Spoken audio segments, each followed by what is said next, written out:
membuat mol dari buah pisang yang sudah busuk. Kita tambahkan air kelapa.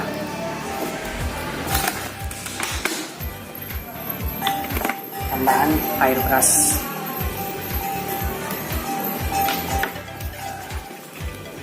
Kemudian kita tambahkan gula juga, ini gula merah. Ada ragi sebagai penumbuh kerobak. Terakhir T4 sebagai penumbuh mikroorganisme. Dan karena airnya tadi 1 liter, kita pakai terakhir kita tutup pakai plastik.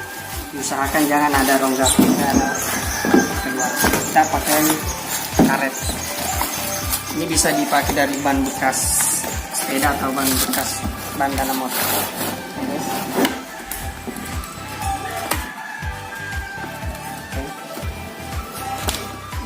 Kemudian botol kecil ini kita isi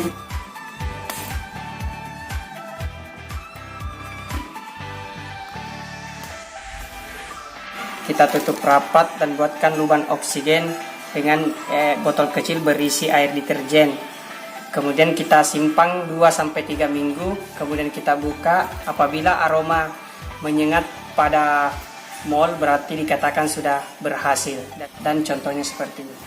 Harapan kami untuk warga setelah adanya pembuatan mol ini, supaya semua bahan-bahan yang ada di rumah tangga, terutama yang dikonsumsi, misalkan kemarin kita lihat buah busuk yang sudah tidak bermanfaat, tidak dibuang begitu saja, tapi bagaimana kita bisa memanfaatkan dengan pembuatan pupuk organisme lokal itu sendiri.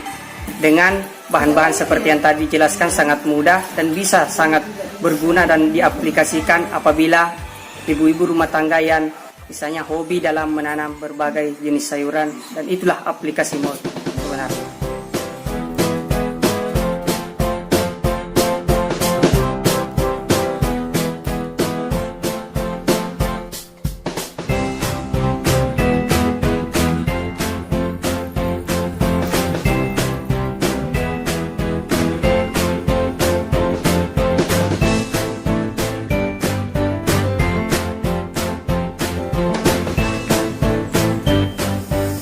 Saya mengharapkan nanti program ini bisa tetap berlanjut di desa kami ini, Desa Baring.